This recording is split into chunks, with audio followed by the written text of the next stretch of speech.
Oh, no way. Oh, shit. Okay, go ahead. Oh, wow, we botched that. Yeah. What's going on, everybody? And welcome back to the Beer Vatter Sports Podcast, the podcast created for sports fans by sports fans, because we believe that we are the most qualified people to talk about our favorite sports teams. My name is Isaac. I'm one of your co-hosts. And I'm Kylie, who can't do anything right. And I'm 40. And if you guys notice any differences, don't worry about it. Something going on behind the scenes. We're taking care of it. So show's going to be a little different today, but we're going to have the same thing we usually do. We're going to talk about all your favorite sports, all the events that have been going on uh, Yeah. this past week. This is episode 36, by the way. So busy morning, let's just say that. And there's a lot to talk about. But before we talk about anything, I want to get this out of the way first. Our goober of the week. Have y'all been following this Brett Favre drama? Dude, man. If you did not like Brett Favre before, and trust me, there are a lot of reasons to not like Brett Favre. Now you have no excuse because this stupid motherfucker. Bro, like, he literally embezzled? Embezzled like millions of dollars from Mississippi's welfare program to fund his daughter's college so they could build a volleyball court. Yeah. Okay. He's either father of the year in a very screwed up way of saying it. He's either father of the year for that, or it's just wow. I've never really look, I liked Brett Favre a lot as a player. I don't really remember him that well in the Packers except for his later years because I didn't start getting into football until like 2004, 2005. And I remember by that point he and the Packers, his glory days with the Packers were long gone, but he still had a couple good seasons. I remember him on the Vikings well, especially in 2009. That still ticks me off. But yeah, ever since he retired and all the stories came out about stuff he's done when he was a player, particularly stuff he involving his phone and taking pictures. Yeah, no, I've just his old Wrangler jeans wearing ass just creeps me out a little bit. Yeah. It blows my mind, and people are talking about other things a lot more than they're talking about Brett Favre and this whole drama. Really should be getting more attention. Like, yeah, it's really not getting nearly enough attention. My best guess is that there's just so much going on in the world of sports, nobody really can care anymore. So it's a lot, man. Like, it is. I don't know how we keep up with as much as we do. Well, we do have a lot to talk about today. So there's your Goober of the Week, sponsored by Rob Manfred. We will be taking our royalty checks for that, Rob. We have a lot to talk about today. Preseason hockey has started. There's some stuff to talk about there. We've got a lot of stuff to talk about in basketball pertaining to a certain coach of the Boston Celtics and that drama. Of course, we got the playoff push for baseball, and we got to discuss Week 3 in the NFL, especially some real stupid shenanigans that happened in Miami involving in Miami and Denver. Some stupid shenanigans in which former NFL players were vindicated. Let's just say. What's up, Fired Up? Good to see you, man. It's probably Mike. Appreciate the support. So let's start things off by talking about the MLB postseason push. And to start things off, all rise. Judge still hasn't hit 61, but it doesn't matter. I don't think I did the Schwarber catching up to him last week. I don't know if I did. I think you did, but like I don't think you have put conviction into it. I got you this week. Don't worry. It wasn't the regular Schwarber's catching up. Yeah, you have to. No, it wasn't. I'm disappointed. It's been a full week since he got to 60, and the man still hasn't managed to break the record. And I don't know what's going on. I'm glad the Yankees won. It is Mike. I forgot what account I was logged into. Good to see you, Mike. I'm just like, okay, the Yankees are back in the playoffs. We clinched a playoff berth this past week, and last night, to the light of me, my dad, and millions of other Yankees fans, we clinched the AL East. And because of how terrible the AL Central is, we have a first round bye. Thank God. We will see you, Houston. But Judge hasn't hit the record yet. And Not I'm yet. just sitting here like, what is the problem? He didn't get it against Boston, which would have been fantastic because Oh that's my the team God, he could you started the chase imagine? against. Oh, as a Yankees fan, breaking records against the Red Sox just. He did not get it against Toronto the last 2 nights, which is I thought frustrating. he would. Yeah, the Sky Dome is like that's the perfect place. I know it's not called the Sky Dome anymore, but I'm still going to call it the Sky Dome. It's like the Rogers perfect. Center. It's the Sky Dome. Quick tangent. Every single stadium, the original name of stadiums are better than whatever their names are now. It's not Acrisure Stadium, it's Heinz Field, you know. Oh, It's that not one I totally agree with. it's not Empower Field at Mile High, it's Mile High Stadium. You know? It's not Fenway Park, it's hell. Yeah. Took me a second to get that one. Yeah. So I don't know what's up with Judge. Maybe he's saving his best for the postseason.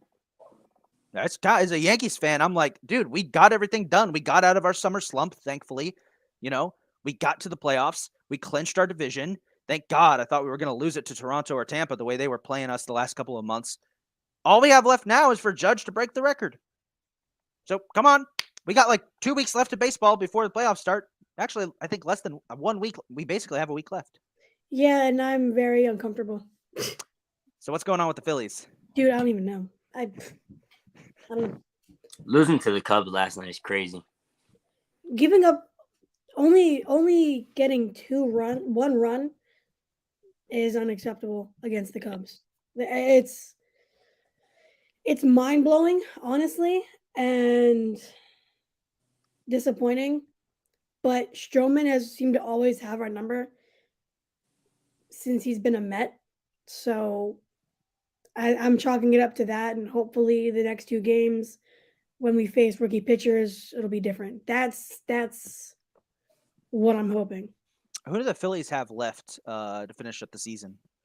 Let's not worry about that. Just like We're trying to hit at the same time. yeah. So there's the Cubs, and then the Nationals, and then the Astros. Well, if you can withstand the Cubs, Nationals, you guys, I mean, knock on wood, you should be able to break through that. We should be able to sweep them. It's a 4-game series, but it's the Nationals. Yeah. Well, I mean, a lot of teams that have been eliminated from playoff contention this year have done what I like to call the Auburn trick, where they have nothing to lose, so they suddenly become godlike. Yeah. And that that's what we call. There's an old joke from the South. What's the scariest thing in all of pro and college sports? An Auburn team with nothing to lose. Yeah, literally. Yeah, but these teams have been eliminated, which by the way includes the Boston Red Sox. Zing. Yeah, they're just playing differently this year. They're not. It's like everyone is determined we're not going to finish the year off poorly. We're going to fight to the bitter end. We have nothing to play for, so let's go out and spoil somebody's fun. Yeah, And for the exactly. Phillies, We're just lucky the Brewers are also shitting the bed and that Rob Manfred allowed a 3rd wild card spot. Yeah. Or Speaking of else the it'd be going Brewers, to 12 years. they had like a 7-5 game lead on the Cardinals in July. Well, the Cardinals last night clinched the NL Central, so Yeah. Ooh, and the Brewers might not make the playoffs. So I hope not. I need them to not make the playoffs. I'm gonna stick in the National League real quick because Calvin, the Mets Braves battle for the NL East. Wow. Yeah, It's been a battle. we're scaring me right now. I don't know what we're doing. We go on a nice 2-game win streak, then we get beat, then we lose 3 straight, and then I don't know. It's terrible right now. You've got At least you're guaranteed to make the playoffs. Yeah, Yeah. that's true. At least we're guaranteed to make the playoffs. But we were down 4-0 last night in like the 3rd inning, which is just insane. And then Pete Alonso brings us back with a 3-run bomb. And then next inning, we're down 6-3. And it's like, how do you just manage to let that happen? Like, Pete brings us back. We're in the ball game now. And then you just give up another 2-run dinger. Insane. I think what we're seeing is that I know most of this season we've been talking about the inevitable collapse of the Mets. Ooh. And I know one of the common talking points we've had on the show is that the Mets aren't the Mets aren't collapsing. They aren't falling No. apart like they're supposed to. And I think what we're seeing now is, you know, there's this mindset with New York Mets that they're always going to fall apart right when it gets important or before it gets important. Well, they're not. We got like a week to go. They've clinched a playoff berth. They're probably going to finish with over 100 wins. And yet, for whatever reason, now all of a sudden they're getting the jitters. Is it a little bit of pre-playoff jitterness that they're going to shake off when they get to the postseason? I hope. Yeah, I hope so. we hope.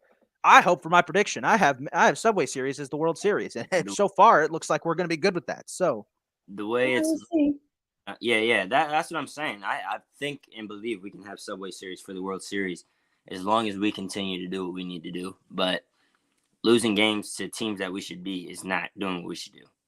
Yeah. Like we lost to the Pirates last week.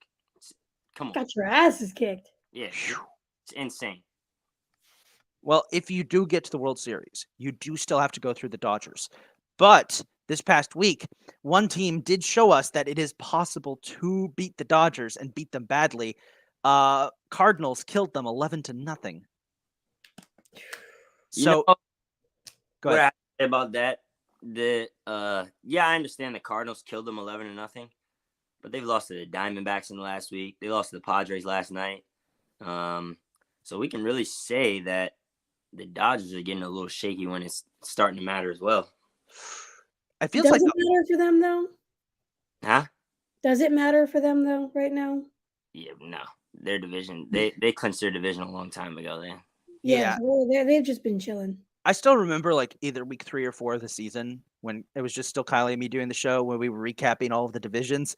Where for the NL West at that point it was like a 5-way tie, and I just screamed into my mic, "Ah, chaos!" And Kylie just complained like, "Jesus Christ, Isaac, shut the hell up! Come on, give me a warning." Yeah, that was a lot. It's amazing that we went from a 5-way tie for first place essentially to the Dodgers clinching the division with like 10 weeks to go. yeah, Yeah. That division quickly went from everything is great to oh no, we suck again. Yeah, reminds me of Waterboy. Oh no, we suck again. That's where that's from. I know. So I do want to talk a little bit about the two teams that are battling for the final wild card spot in the American League. Right now, it's looking like right now at the moment, Toronto and Tampa Bay are basically in. They've been so good. Such a pain in the Yankees' ass all season. But the Right. last two teams in, it's going to come down to Seattle or Baltimore.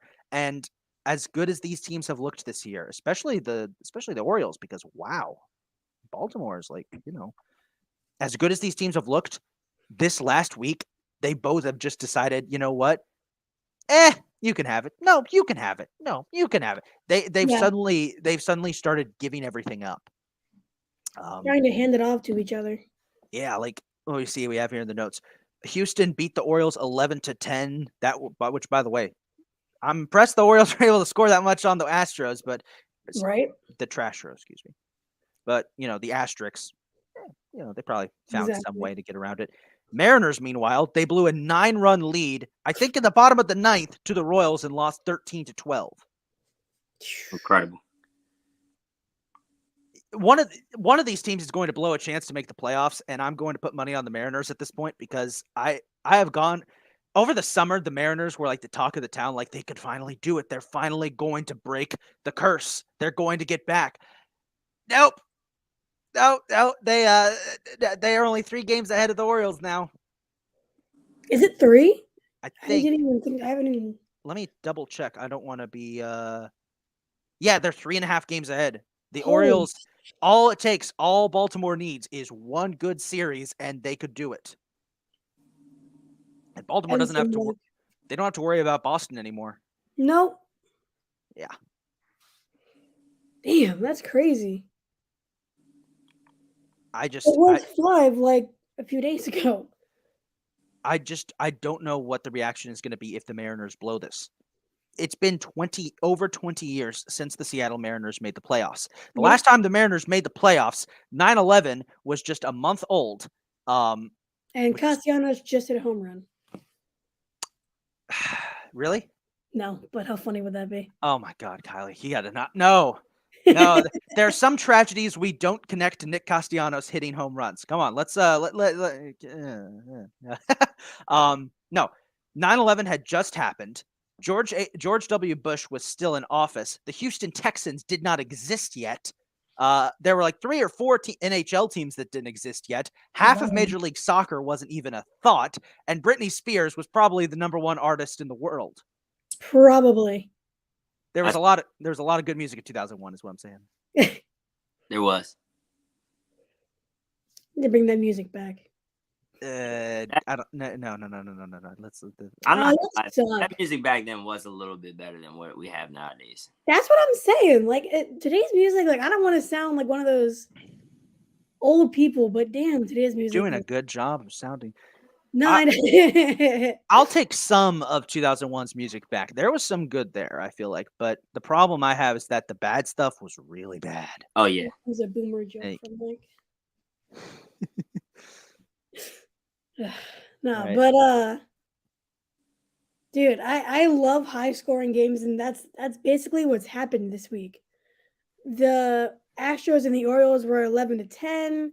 The A's beat the Mets 10-4 somehow.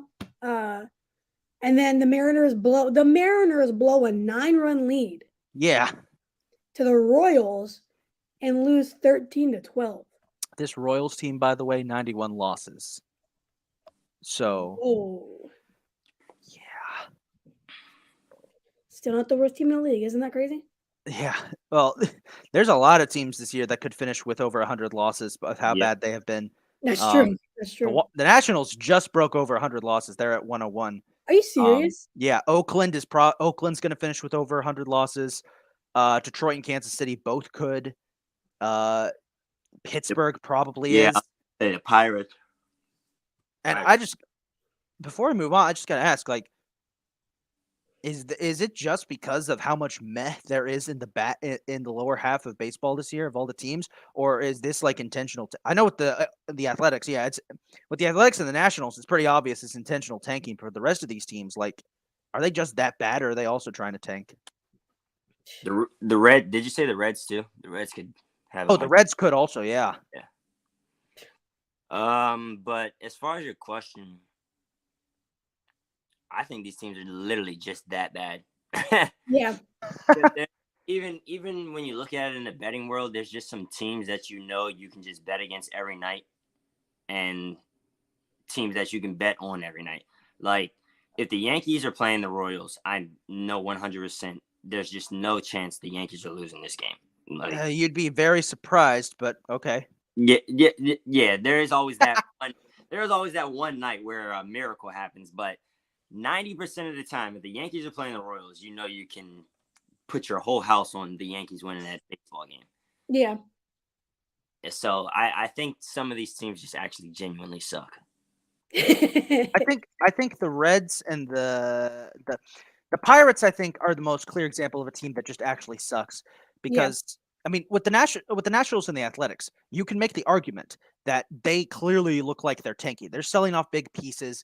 They're not making an effort to retain good players. Yeah, they're clearly building towards a better future. In the case of the Athletics, they're just trying to build towards a future that they can then sell to Las Vegas. Yeah.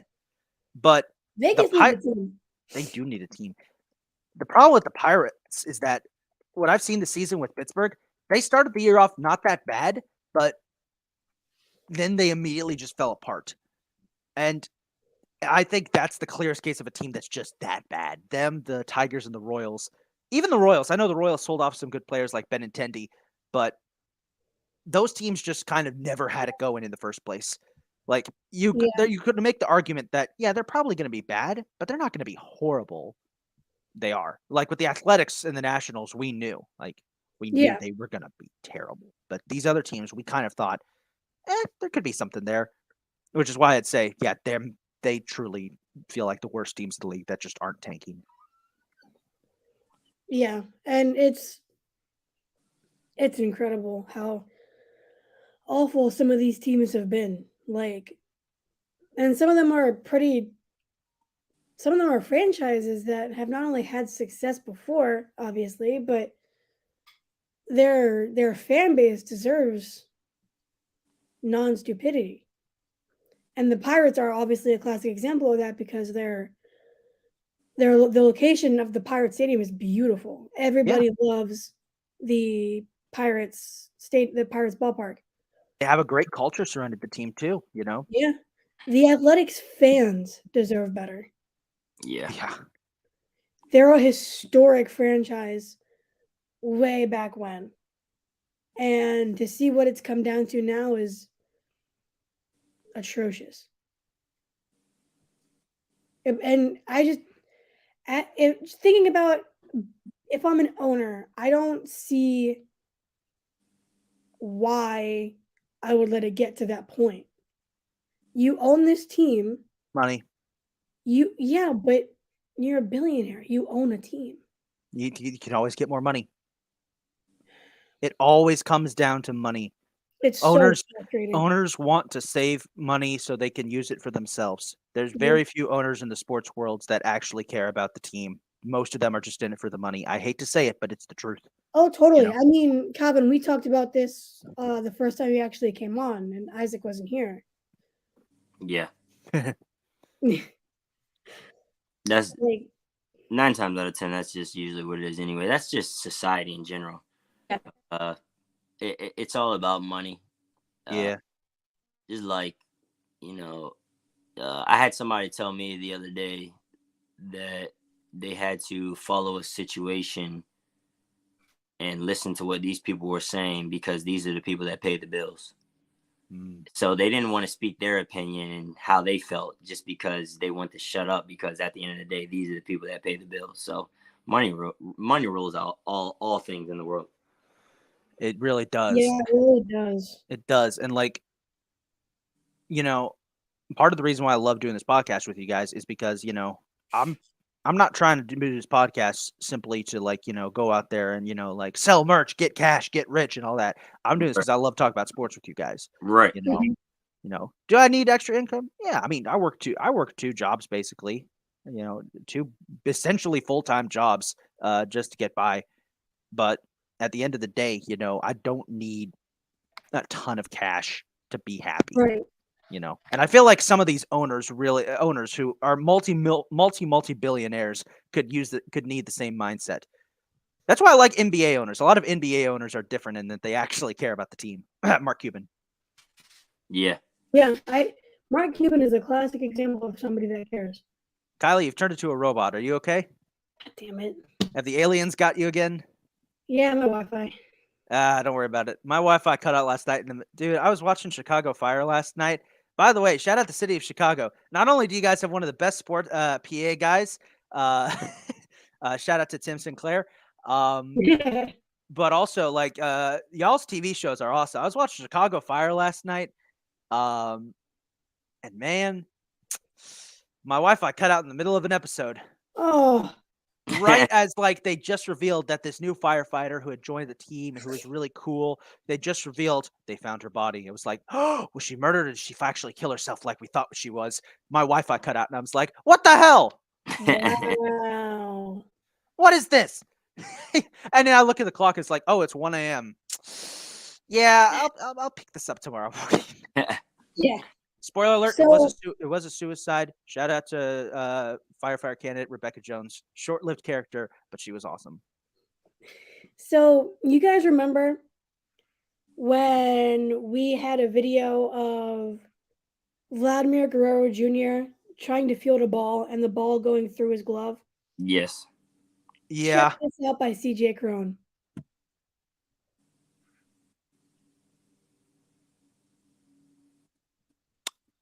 Just watch. Look at it. Through Wow. the What? Yeah. Yeah.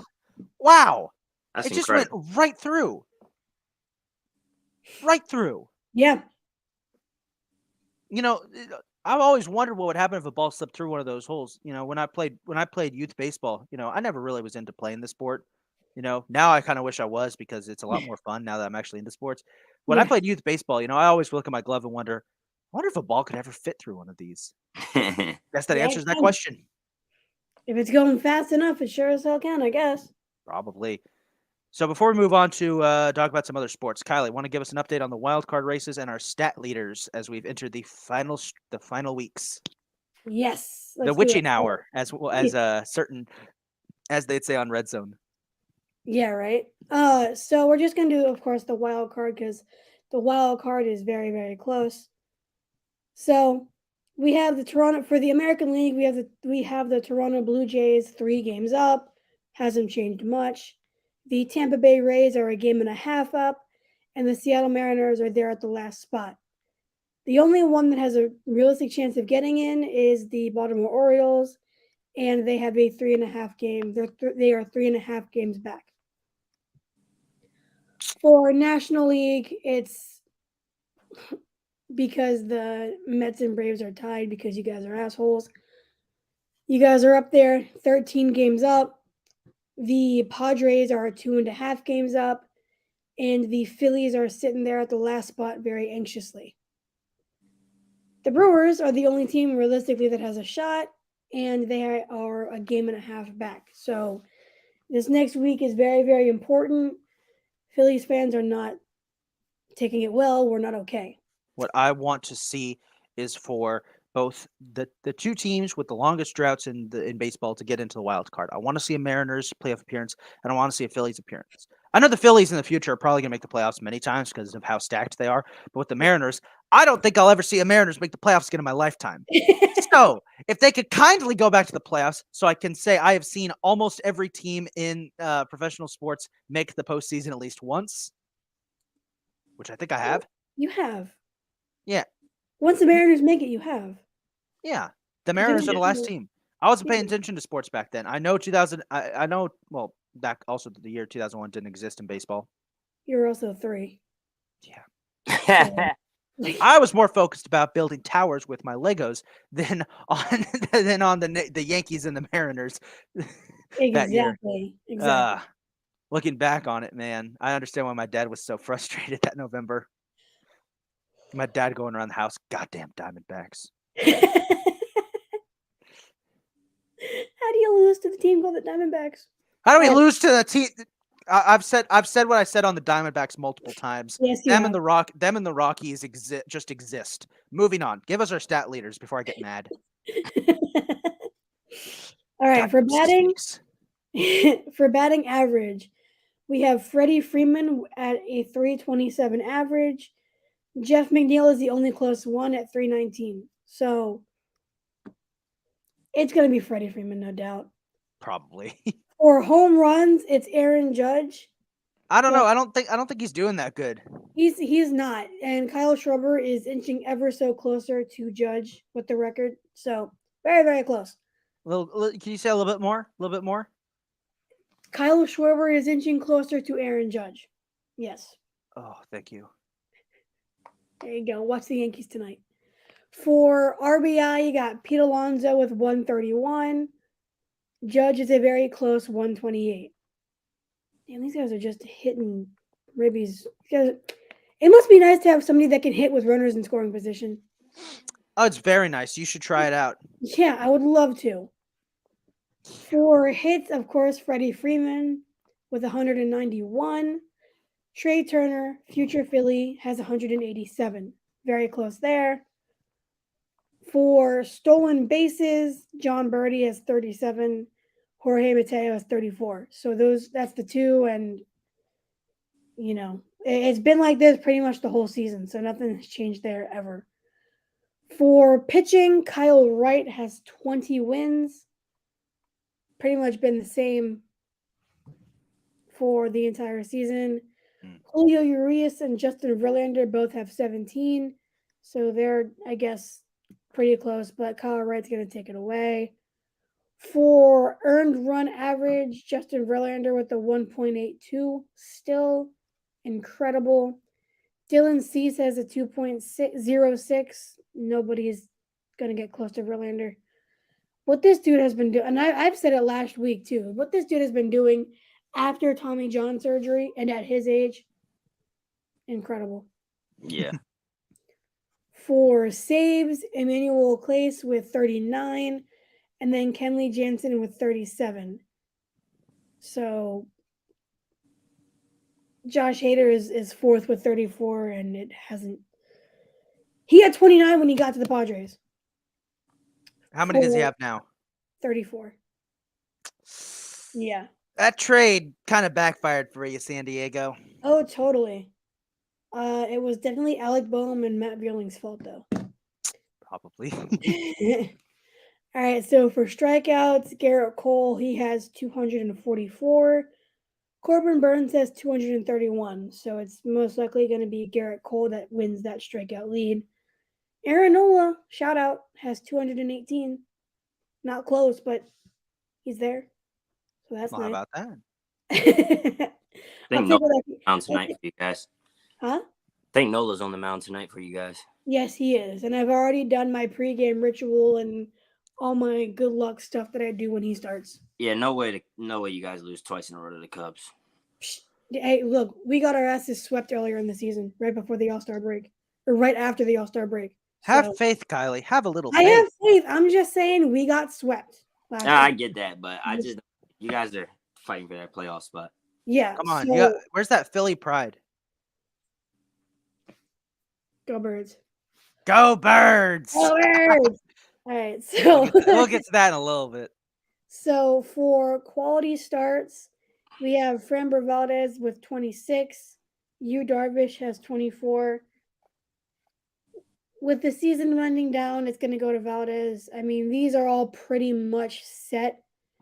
The Yeah. only things that are to watch, if anybody even cares about stat leaders, I do. is the hits because there's 10 games left, and it's pretty much a battle between the two Dodgers players. Sorry to hear that, Mike. One's a future Philly. What do you say? Phillies have lost my trust. Same thing every September. Go Man, Birds. Mike. Come on. We've talked about this. You gotta have faith, man. It is bird season though. It's quickly approaching. And the home runs are very, very close. So that's definitely one to watch. The home run. Yeah, home run race is ridiculous this year. I mean, I don't know Ridiculous. what's gonna happen. Dude. I'm so concerned. Yeah. Can you not see the level of concern on my face? It was home run wise though. Yeah, Judge is far past everybody, but I think No, he's close. I think there's a couple people that are like 40 and close to 40. Yeah. We got a lot of home runs this year in baseball. It's lovely and And beautiful. I have been Yeah, loving it. nobody's talking about that because we're all focused on Judge. Yeah. But here's all the home runs. So it's Judge with 60, Kyle Schwarber with an extremely close 42. Yep. I'm very nervous about that. Yeah, Petey Alonso right there at 40. Hey, no spoilers. That dude that wears 20 for the Mets, one of Calvin's favorite players, I don't know. See, he must be a new guy. And then there's like a crap load of people approaching 40. You have Trout with 37, Austin Riley with 37, Yordan Alvarez with 37, Christian Walker with 36, Goldie with 35, Betts with 35, Rowdy Tellez with 34, Ohtani with 34 that nobody's talking about. Anthony Santander with a very quiet 33. Damn, wait, really? Yeah, Santander has been killing it and nobody's talking about it. Yeah, that's what I'm saying. The Aaron Judge thing has taken away from baseball what we actually got this year. Like, yeah, he's doing something very great and amazing, but we have a lot of guys that hit a lot of home runs this year. Yeah, Santander's hit 4 home runs in 2 games. I'm telling you, if the Orioles make the playoffs, he's going to be one of the main reasons. I know you can say whatever you want about Rutschman and Gunnar, whatever is Henderson. Yeah, they've been awesome too. But Anthony Santander, the 3 Orioles games that I went to this year, dude, he's ridiculous. It's kind of cool because when I sat 3 rows behind home plate, he was right there. And We live in a DC Baltimore fan base. I've always gravitated toward the Baltimore side, obviously because Philly's number one and DC and Philly just yeah. So You can't root for an opposing for a yeah, team in the same I've always division. been yeah, so I've always whenever I have to root for someone not the Phillies, it's always going to be Baltimore. Mhm. And especially with people in my personal lives, they're Baltimore fans. I love the people in my personal lives. So, yeah, Baltimore. I kind of feel the same way. It's weird because I'm wearing those pinstripes, Right. but I respect the Orioles. They're Yeah. one of the few teams in that division that I respect. The Orioles I respect. The Rays, I mean, I'm from Tampa. I got to give some love to the Rays because they're one of the better run organizations in baseball. They're always consistently good, even if the fans don't show up. But those other two teams in the AL East can go to hell. Yeah. Yeah, That's kind of how I especially feel. that team from Boston. Yeah, Right. So, I mean, it's funny because at least the Orioles are their fan base is cool. I love a lot of their players. Their ballpark is great. But in the NL East, I mean, and this isn't just because of me being a fan of a team in the NL East. The, I mean, I've had interactions with really cool Mets fans. Calvin doesn't count because he's already a friend of mine. So, uh, I have a lot of Nationals fans that were see, yeah, exactly. yeah, So, yeah, exactly. Mike just for people listening, Mike just said their jerseys are great. Yeah, they are. yeah. They're gorgeous. I have one. And I want one. the Nationals Park, I like Nats Park, but it's not as nice as Citizens Bank.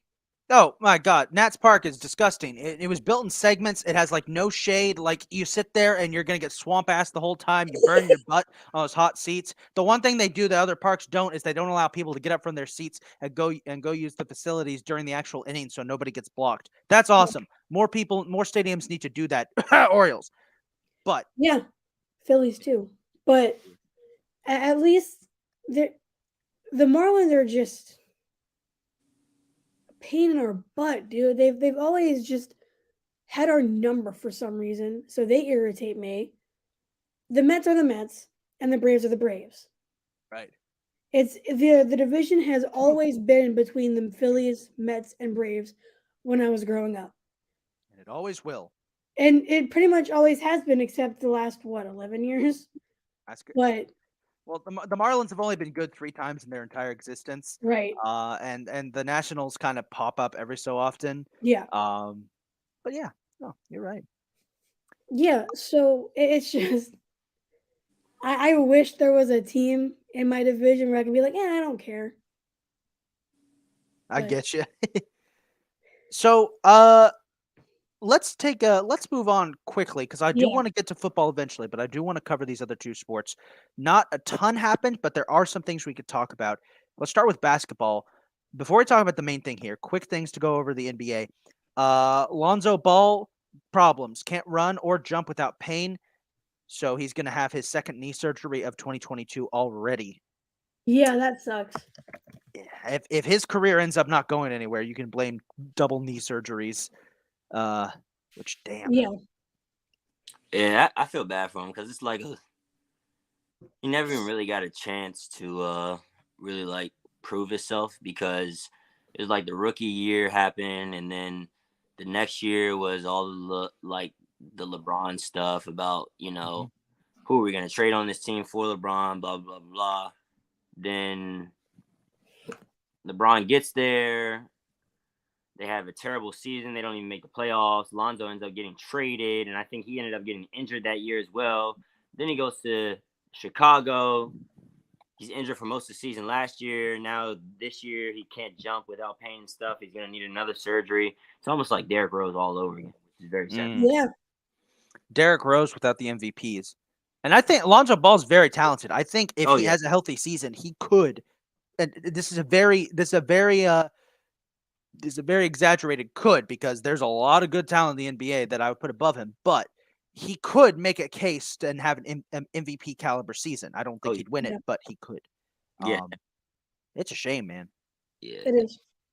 Other news. So the Nets had their media day for the upcoming season this past week, and Kyrie Irving said he gave up a $100 million extension to play unvaccinated. Hey, you do you, man. That's all I'm gonna say. I'm not gonna get into that whole debate because I feel like that would just that would be long and annoying. All I'm gonna say is like, hey, man, you do you. Yeah. Whatever. That's- I think this argument No has been comment. had so much. No It's not comment. worth. It's Yeah. not worth it at this point. The Yeah. main thing we want to talk about the NBA is the situation involving the Celtics head coach Ime Udoka, who has Mm. been suspended for the entirety of the upcoming season because he violated team policies because he had an intimate relationship with a female member of the Celtics staff. Although I'm just reading the article here.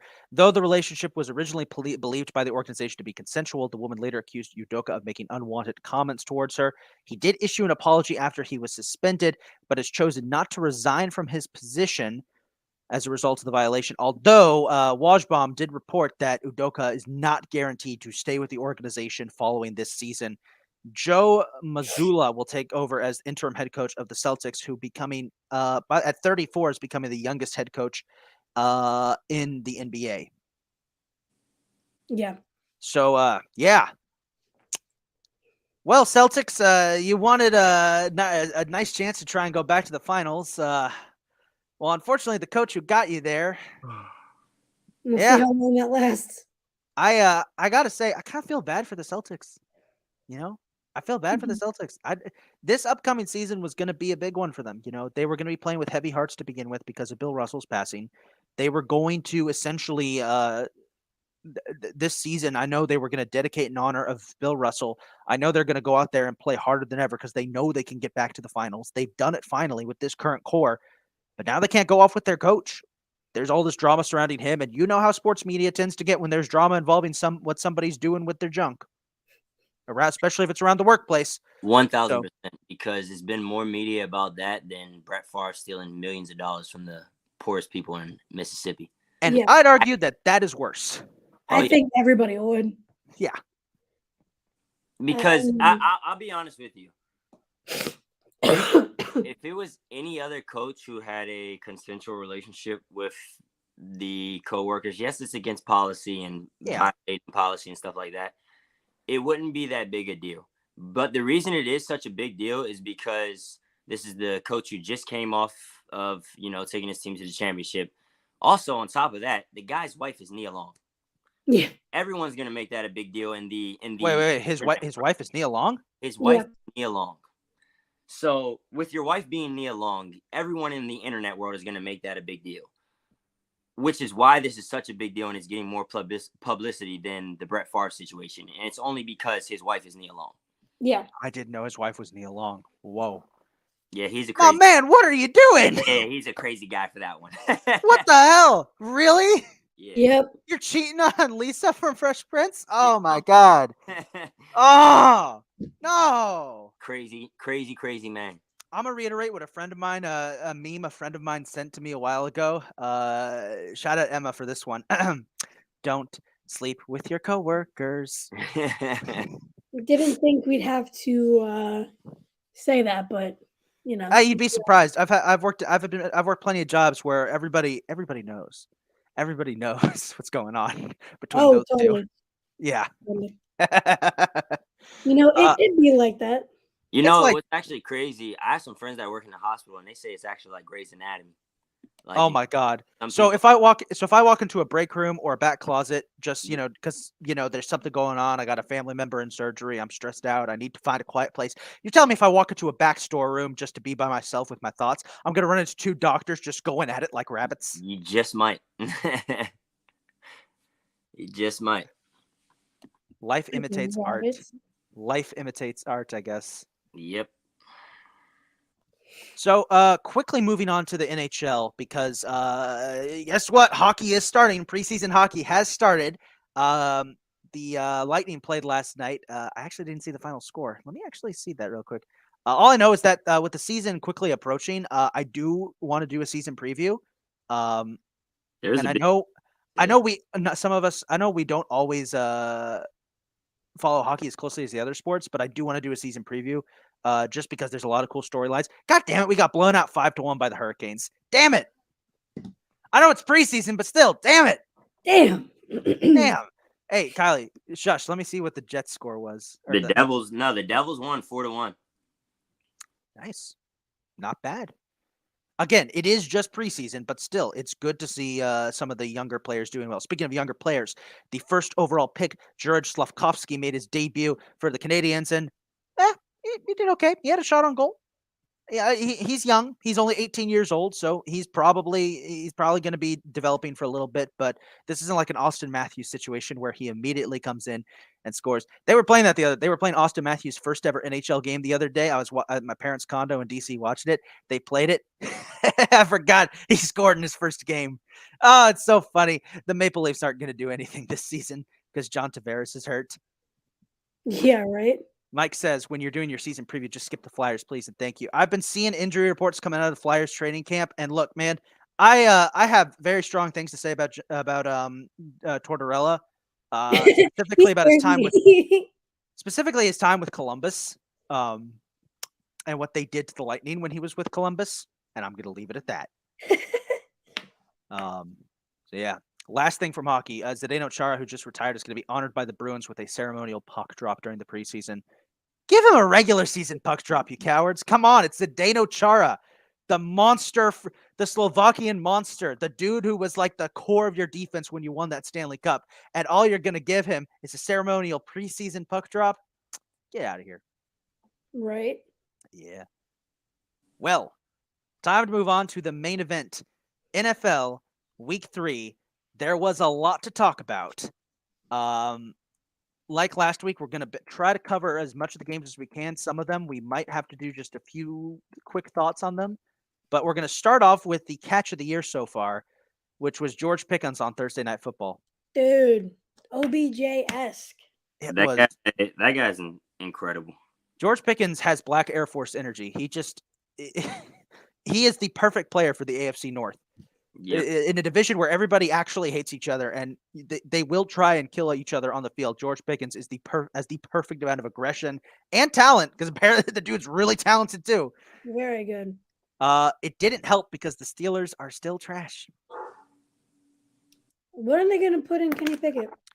If they don't put in Kenny Pickett after this upcoming week, then Mike Tomlin has lost it. Put in Pickett, you cowards. Speaking of putting people in, I had Amari Cooper on the bench on my fantasy team for that game. I'm never making that mistake again. Stupid. I forgot he was on. Look, I thought they would. Whatever. I don't. Okay, I had Wentz starting. So. Oh man. Yeah, let's talk about Carson Wentz real quick. Ellie, in our game picks, you were the only person who had the Washington winning. I picked the upset. And it did not help. Let's talk about Carson Wentz for a second. Damn. Yeah, what's up with Carson Wentz? He's ass. He fucking tricked me. That's what happened with Carson.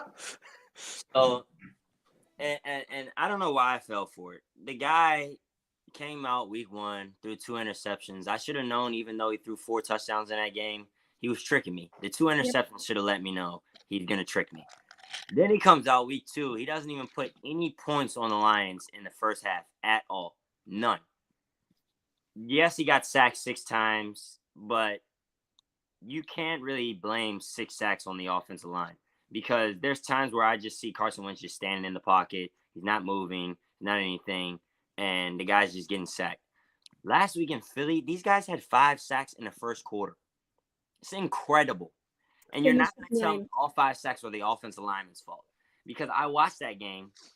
Actually, I didn't even watch that game. I went to go get my daughter's ears pierced.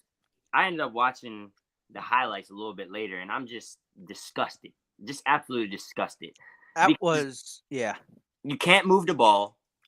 You can't score any points. And then you come out in the second half and think that, you can just come back from 24-point deficit when you didn't do anything in the first half. And then in the second half, this guy got in the red zone 4 times, and we had 8 points. 8 points the whole entire game.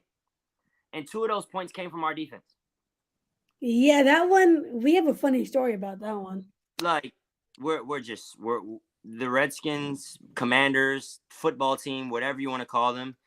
They're gonna be pathetic until they change the front office, they change the scheme, and they find an actual real quarterback who wants to go play football and win football games. Because that guy Carson Wentz there, he's tricking me. He's tricking all. Yes. Shout out to the Eagles, though, for quietly emerging as the NFC favorite for the Super Bowl. I would like to see them score more than just in the second quarter.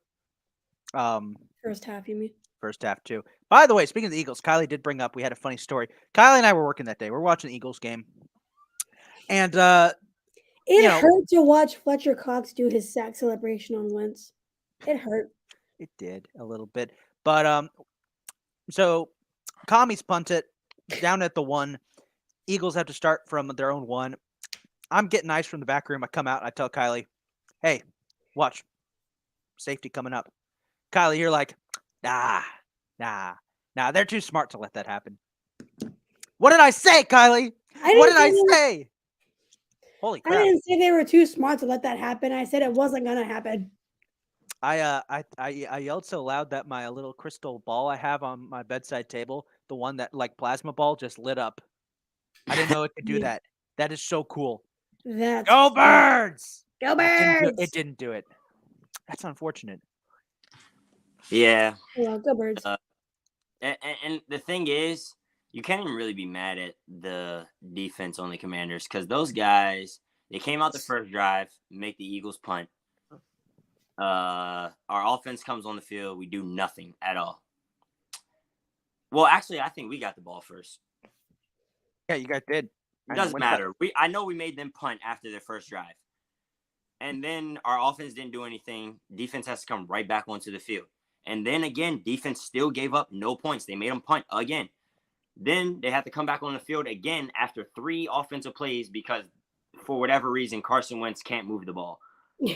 And they get scored on. Now it's 7-0. Then offense goes back on the field again and runs 4 plays. So the defense that's tired and just was on the field for 8 plays, 10 plays, has to come right back on the defense again. Then they go out and score again. It's 14 or 10-0 or whatever it was. And it just, we can't keep blaming it on the defense because it's not the defense's fault. Our offense gives our defense no chance at all to ever rest or anything or stay off the field because they can't move the football. So look what the defense did in the second half. They didn't let up one single point in the second half. It's not the defense's fault. It's always been the offensive fault for the Commanders. And Carson Wentz made that no better. Yeah. Like, I really thought he was going to come in and with all the talent he has around him, he would be able to progress and be better than what all the media was portraying him to be. But he's just showing us exactly what the media told us already. I had faith in the guy, but he's got to prove something to me now. He just tricked me. Damn. Sad. It sucks. We should have took the risk with Jimmy Garoppolo, whether he was getting surgery or not. I'm going to be honest. Y'all were actually supposed to get him. Yeah, you were. There was a trade that was nixed at the 11th hour, I've heard. Yeah. Speaking of Jimmy Garoppolo, Dan Orlovsky has been vindicated.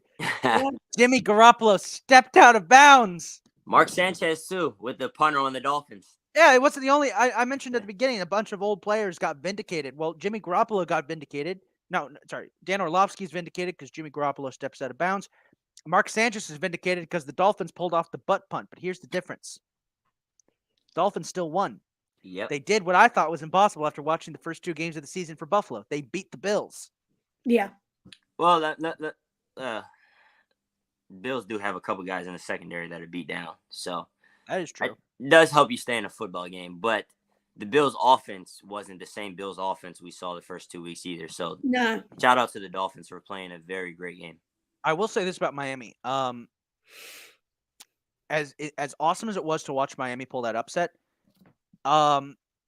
there is an argument to make that Tua probably shouldn't have played that second half. The way he looked after that hit in the first half, he got hit pretty damn hard, and yeah, he wasn't looking too good. Yeah. I'm sure there'll be some type of fines or something coming the Dolphins' way.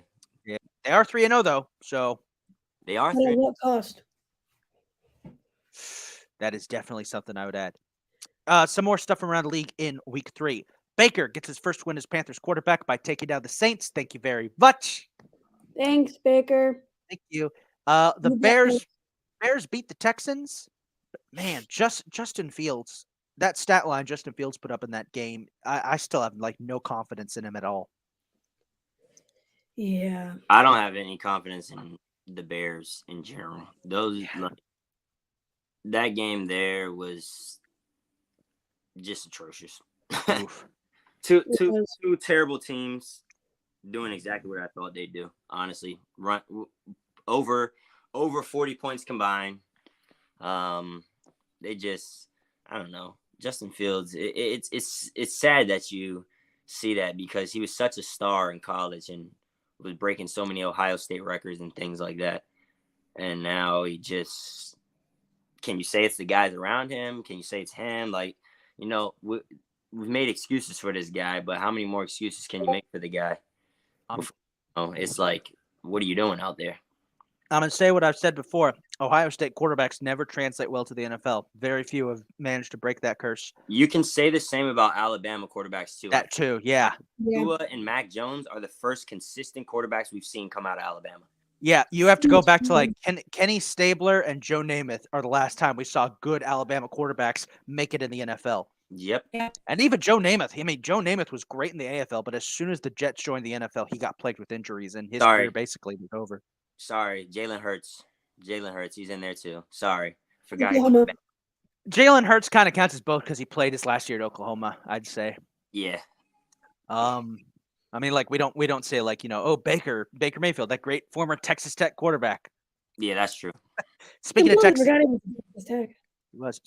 Tech quarterbacks, there might be some trouble in Berea because Patrick Mahomes and Eric Bieniemy kind of got into it on the sideline. Colts, by the way, got their first win. Shout out to Colts coverage. I know you and your fans were big help of us early on, getting our viewers up. Shout out to you guys. Good win. I know you beat my mom's team, so I'm a little pissed at that. But hey, good win. I underestimated you guys. But Eric Bieniemy and Patrick Mahomes are arguing on the sideline, and they had to be separated. What's going on there? You answer that. Yeah, that's your team, buddy. Yeah. Oh, I don't know. I not this week. This week they're not my team for just this week because of what's coming up on Sunday.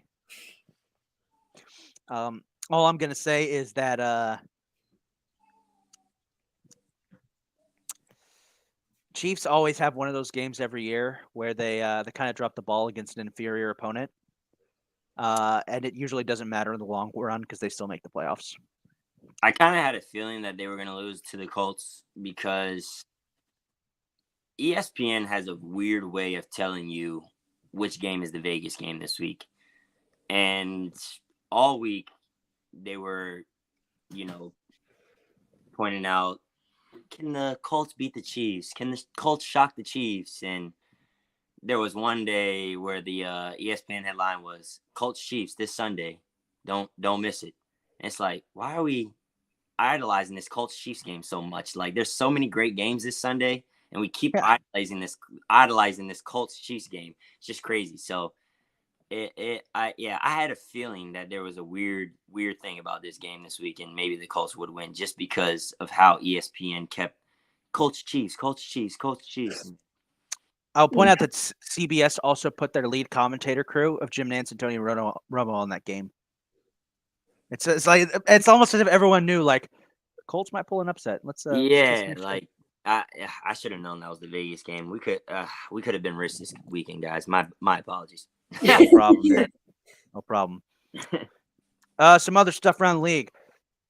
Vikings Lions. That was a hell of a good game. Lions continuing to prove that even when they lose, they still make the other team feel like they lost. Ravens. Lions look good. They do. They have probably been the most impressive team to me for the first 3 weeks.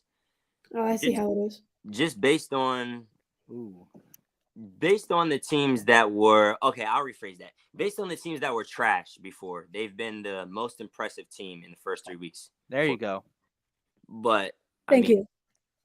most impressive wise, I'm going to be honest. The Eagles still aren't the most impressive to me in the first 3 weeks. They still got a lot to prove to me. Jalen Hurts has been doing great things, and your team has been doing great things, but you guys still got a lot to prove to me because for whatever reason in the NFC East every year, we always have a team that starts out so great and then just pukes at the end of the season.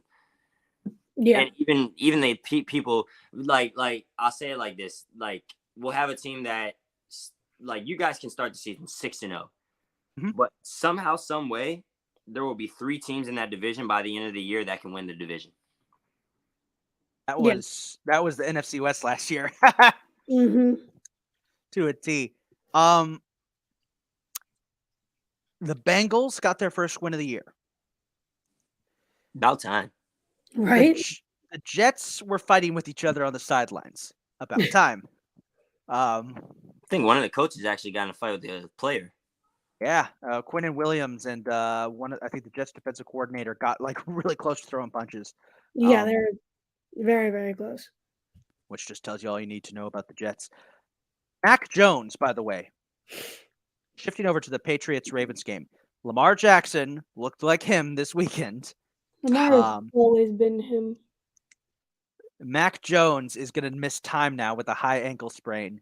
And apparently it was a bad one because he had to get carried off the field. He limped off and they had to carry him into the locker room. He was in so much pain.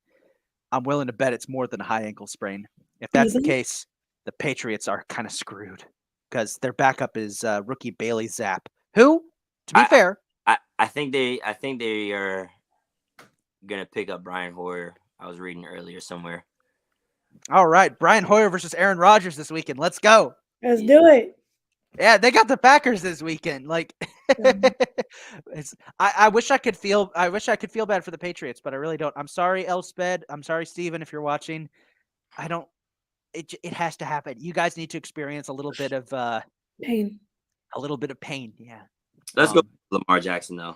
Oh yeah. Ooh. This guy was my MVP pick before we even put MVP picks. If we go back 10 episodes ago, I think I was talking about Lamar Jackson being my MVP. I'm fairly certain you did. But he has more touchdowns combined, rushing and passing, than 30 NFL teams right now.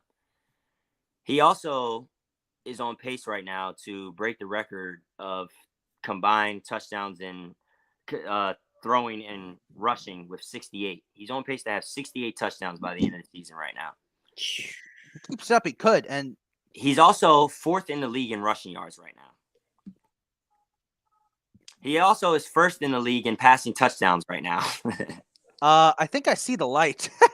Baltimore, pay the man. Pay him. Pay the man. Pay him.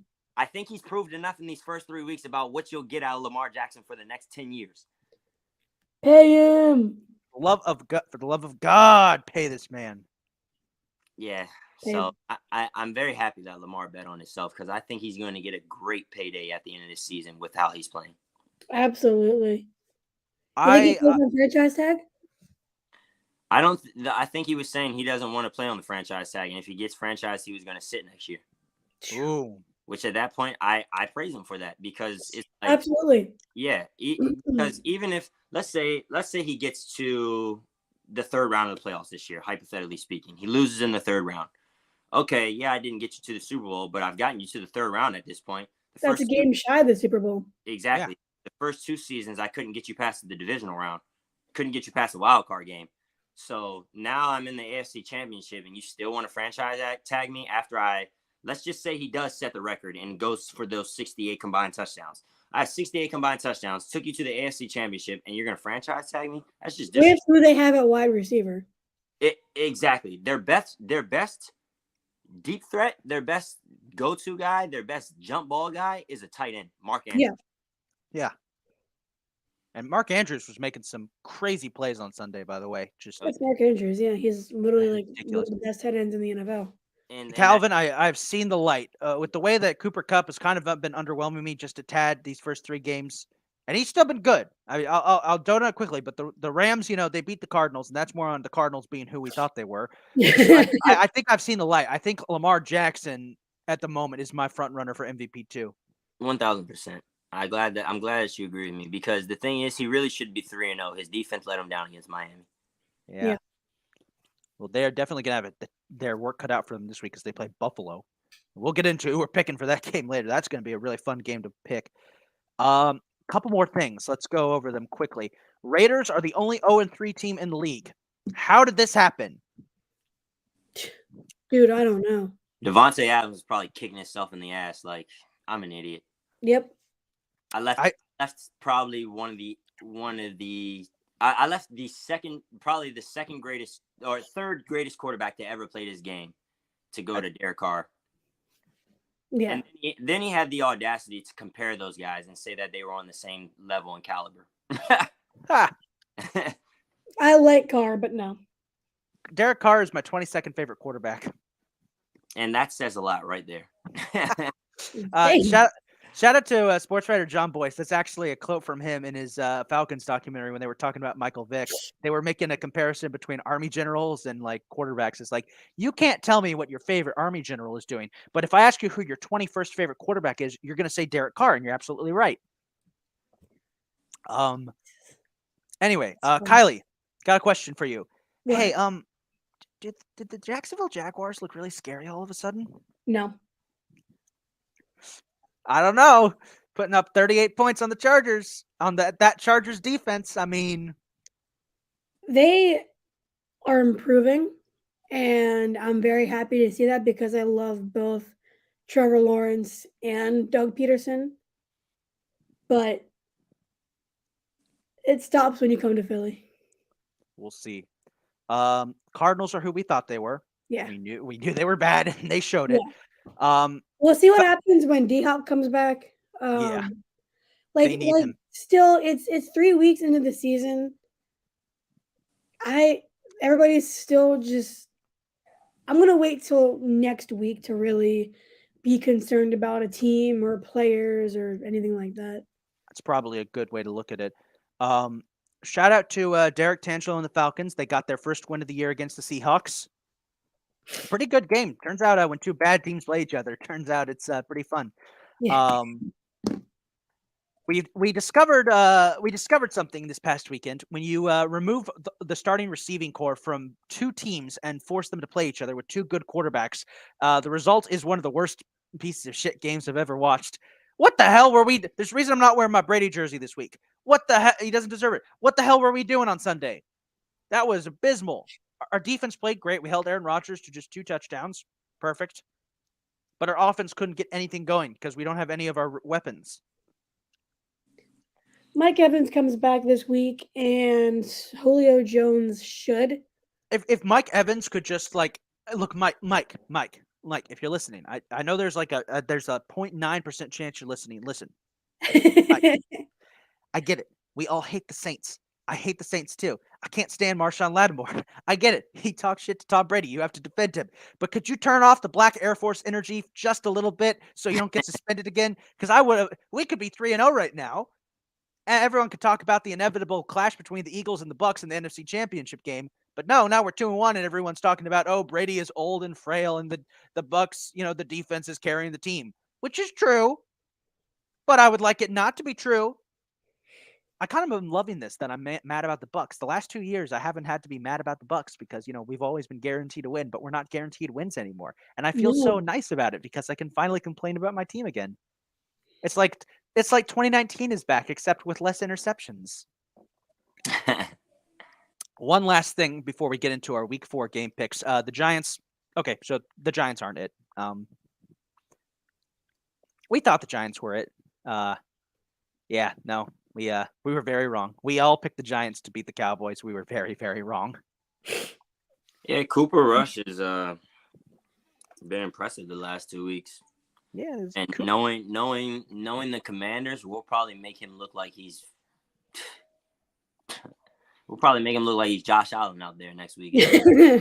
I don't want to get into this conversation yet because I want to save this for next week. But if Cooper Rush does well, one has to wonder if the Cowboys are going to have a quarterback controversy when Dak comes back. Because Cooper Rush is undefeated so far. If Cooper Rush beats us, there may be a controversy about it. They'll be 3-0 at that point. Yeah. Well, with that being said, Let's get into our game picks for week 4 of the NFL. Looking at the standings at the moment, I'm currently leading with a 24-24 record. Kylie, you're second, 23-25. Calvin, you're one behind, Oh, 22-26. We all did really bad last week. Kylie, you won last week with an 8-8 record. Calvin and I tied at 7-9. woo! The deciding factor, Kylie, you picked Minnesota over Detroit. That pushed you over the edge. I'm better than all you bitches. No, I'm just kidding. All right, so we got some interesting. We got a couple interesting games week 4, but most of these games are kind of not as interesting. But there are some good ones. In fact, there's some really good ones. We're going to start it off with Thursday night. The Bengals versus the Dolphins. Cincinnati is wearing their all white jerseys with the new white helmets. The first white Tiger night in Cincinnati Bengals history. Y'all Going up better against tune the into that. Dolphins. What? Y'all better tune into that. White Oh, Tiger? The White Tiger, dude. I think the Dolphins get their first loss this week. I like the Bengals. Yep. I think that big win helped invigorated the Bengals. But as long as their offensive line is that bad, I can't pick them. Dolphins. Fair. Moving on, we got our first international game of the season. Woo! Vikings, Saints in London. I'm the world's biggest Vikings fan Sunday morning. I'm just gonna leave it at that. First of all, I love London games. I don't know. That's a hard one. But yeah, it is. It definitely is. I'm gonna go. Your answer depends on our friendship, Kylie. Well, you already know who I want to win. Good. But who do I think will win? I still might go Vikings then too. Yeah, I'm gonna go Vikings. Yeah. All right, clean sweep for the Vikes. Good. I thought about it long and hard. I like Vikings. Saints, by the way, are pulling out their new black helmets for that game. And as much as I hate the Saints, I gotta say, I kind of dig the look more than their usual ones. Next up, Cleveland versus Atlanta, a crucial game for the Browns to determine if Jacoby Brissett is a viable starter, taking on a Falcons team that's just they're kind of trying to find themselves. I like a lot of points to be scored in that game. Does that count? Both defenses are horrendous. Yeah. Has Atlanta won a game this year? No, right? Yeah, they won. They beat the Seahawks last week. Oh, wow. I'm Yeah. just going to go ahead and take Cleveland I'm because I gonna think Jacoby Brissett has really showed a lot of good promise so far this year. I'll take Cleveland. Allie, who you got? I want to go against you guys because it's too. Some of these answers are too obvious. That spells upset, but Yeah, one of these games is the Vegas game. I just don't know which game yet. Oh, I know which game is the Vegas game. We'll get to it. I might have to go with Cleveland too. Right. Next up, the big game of the week, Buffalo versus Baltimore. This game is going to be wild, and I think I actually am going to surprise you guys. Taking the Ravens. It's not a surprise. I'm going Ravens too. I'm rocking hard till the wheels fall off. If I pick Buffalo, I'm going to be single, so I got to go Baltimore.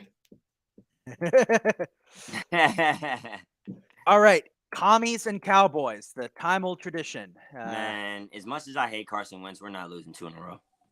3 in a row. We're not losing 3 in a row. No. You love Wentz. I hate that guy. Okay, Calvin's still going with Washington. I'm going to go ahead and say that Cooper Rush gets the 3-0 and causes a quarterback controversy in Dallas that derails their season. Go Cowboys. I'm going Washington. I will say this. Dallas has a history of playing down to Washington. They do it a lot. Yeah. We'll be in the all black this Sunday. Ooh. Wait, you are? Yep. I changed my answer. Washington. That's Black Air Force energy. Yeah, Black Air Force energy. Seattle and Detroit. Seattle, Detroit. I'm gonna go Detroit. Yeah, I'm gonna go Detroit. We're rocking with the Lions this week. I think that's a good win for the Lions. Their defense needs to just hold in the second half. Yeah. Chargers and Texans. You got the Chargers coming off one of the most embarrassing losses of the year so far versus the Texans, who are one of just 2 teams that haven't won a game yet. What's happening? Chargers. Yeah, Chargers. I'm gonna go Texans. Ooh, upset. Okay. Nah, no way they let the Chargers get beat like that 2 times in a week. The NFL won't allow that. Not by two under par teams. No way. This game right here, this next one, we got an AFC South rivalry game, but it's one that's really hard to pick. Two teams that have underachieved a lot this year so far: Tennessee and Indianapolis. Give me Indy. Indy? Incredible. Tennessee sucks. Is there a way I can pass on that game? Pick somebody. Flip of a coin if you have to. I'm taking the Titans, but I know it's going to be just ugh. It's gonna be a shit show. I'm going with the Titans too, man. Derrick Henry. I'll rock with Derrick Henry. He did look really good this past week, but we'll see. Bears and Giants. Speaking of games, I will actually Bears. take the Giants to win this one. I'm going Giants too. Yeah, Bears. Right. Here is the Vegas game. Jags, Eagles. I'm taking Philadelphia to win. Jacksonville is going to make this uncomfortably close for the Eagles. I can definitely see this being the Vegas game this week. Go Bears. That does make it very hard. Oh It man, does. where are we in Jacksonville? Or are we in Philly? We're in Philly. Philly. Oh man. Dougie P's return. Yeah. Oh wow. Dougie P's return. Wow. I'm going Jacksonville. All right. I like that we're keeping it interesting. A couple more games. We got Jets and Steelers. Zach Wilson will be returning this week, but that does Yep. not change the fact that Pittsburgh wins. Jets. Jets. Ooh, okay, Kylie. You thinking this is the I like straw? Go ahead, Calvin. Sorry. Oh no, so I like the Steelers. I think they'll Yeah. get Pickens more involved. I think in this game the Jets are going to jump out to an early lead. Tomlin's going to bench Trubisky, put Pickens in there, and he's going to lead a game. It's going to be like that. It's going to be like the way that Baker Mayfield got to start in Cleveland against the Jets. Tyrod Taylor was playing terribly, got hurt. They benched him. In came Baker. He led the win. This is how the Kenny Pickett story begins. Clip it. Cardinals, Panthers, two teams that are desperate to really get their season going. I'm going to be honest with y'all. I'm taking Carolina to win this. Me too.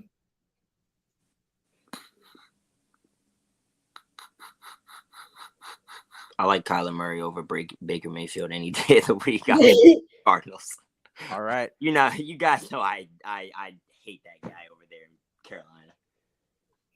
I can't stand him. Patriots and Packers. I'm just going to go ahead and put Green Bay down for everybody. Yeah. Green Bay. No Mac Jones over there. Then with the shaky offensive coordinator situation already, no way. Broncos and the Raiders. AFC West showdown. I think this is the game that the Raiders get their first win of the year. I agree. What'd you say, Kylie? Sorry.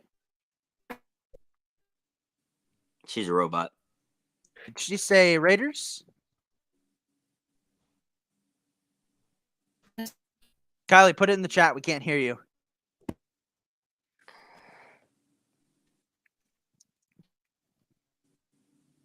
Oh, no. No. We can kind of hear you. This segment of Beer Battered Raiders. Sports is brought to you by I'm trying to make a joke. I can't make a joke. She's putting in the private chat now. She said Raiders. Raiders. I'm saying Raiders. Okay. Kyle, you figure out your Wi-Fi stuff. Don't worry about it. Calvin, who'd you say? I like the Raiders. Nice. All right. Sunday Night Football. Chiefs, Bucks, Super Bowl 55 rematch. As much as I want to root for my team in this one, I think the Chiefs are going to beat us. Yeah, I like the Chiefs too. I don't think Mahomes loses 2 straight. Has that guy even lost 2 straight in his career yet? I think he has. If he has, he probably only done it like once. Kylie says she's taking the Bucks. Okay. That's incredible, Kylie. Kylie. Our final game. NFC Championship game rematch on Monday Night Football. Rams and 49ers. I'm sorry. The Rams are taking this one. Kylie says Rams as well. Calvin, who you Rams. got? Oh, Give me the- Kylie, you're Can you back. hear me? Yeah, we can hear you. You're back. Yay. Cool. Give me the Yay. All right. That's going to wrap up our game picks. Looking good picks, guys. We'll see who's going to get the ultimate win here. And that is pretty much going to bring an end to our show, with one exception. I do want to do one thing before we go. A new segment I want to kind of try out. It's a test run. Let me know what you guys think. I'm going to give you guys the starting lineup of a team from the history of a starting lineup of a team from sports history. You tell me who it is based on the players. I picked one. This is hard. I recently watched a mini documentary about this team, and I'm fascinated that they even won the World Series in the first place. It is a baseball team. All right. Here we go. Batting first, left fielder Scott Pasednik. Batting second baseman Tadahito Iguchi. Designated hitter Carl Everett. First baseman Paul Konerko. Right fielder Jermaine Dye. Center fielder Aaron Rowand. Catcher AJ Pierzynski. Third baseman Joe Crede. Shortstop Juan Uribe. Starting pitcher Mark Burley. And managed by Ozzie Guillen. Who is this team? I have no idea. Exactly. You never would have expected this team to win the World Series. Go through it again. Diamondbacks. I No, was just about. Not the Diamondbacks. Did I say Kurt Schilling? I did not. Okay, they're managed by Ozzie Guillen. Their starting lineup: Scott Pasednik, Tadahito Iguchi, Carl Everett, Paul Konerko, Jermaine Dye, Aaron Rowand, AJ Pierzynski, Joe Crede, Juan Uribe, and Mark Burley. I want to say, I don't know, maybe the White Sox. Ding ding! 2005 Chicago White Sox. The most You know what's unexpected. The only reason I got White Sox is because the Dye name. I saw the Dye name when you said Dye. That's why I had you repeat it. I could see the Dye name on the back of the jersey, and I'm like, that's White Sox. 2005 Chicago White Sox. I recently watched a video about them, the most unexpected and forgotten World Series champion. Everybody forgets that the White Sox won a World Series in this century, but they did, and they did it with a squad of guys who, out of all of them, only one of those guys, AJ Pierzynski, has a chance to go into the Hall of Fame. Probably the most unassuming, unremarkable, yet incredible World Series champions ever. They just came out of nowhere with a bunch of dudes who basically did nothing else in their careers. Although, shout out to Paul Konerko, though. That guy was legit. That's insane. They had Frank Thomas on the roster, by the way. He just didn't play because he was hurt half the season. He didn't even get a World Series ring, which is a shame. And now he does. Yeah. And now he does ads for pain medications. That's incredible. All right, we're gonna wrap things up. Yeah, that's a good one to wrap up on. My God. Yeah, I'm gonna try and do that more episodes and pick teams that sometimes you might get. I like that. I like that yeah. segment. Yeah. It's a bit of a challenge. We got a new one next week too. But yeah, I got you. All right. We'll see. You'll see. All right. That concludes this week's episode of the Beer Battered Sports Podcast. As always, thank you guys for listening. Follow us on Twitter, Twitch, YouTube, Facebook, literally everywhere. You'll see our faces everywhere. We're very interactive on Twitter, though, especially me. I'm interactive on Twitter too. I haven't been very active on Twitter lately, but I'll be back. I apologize, guys. Yeah, you guys are slacking on Twitter. Hey! I'm working on it. I'm working on it. You are. All right, but yeah, that concludes it. We'll see you guys next week for more chaos. We'll see you guys next week. Hopefully, we don't botch the intro this next time. Seriously. Peace. My God.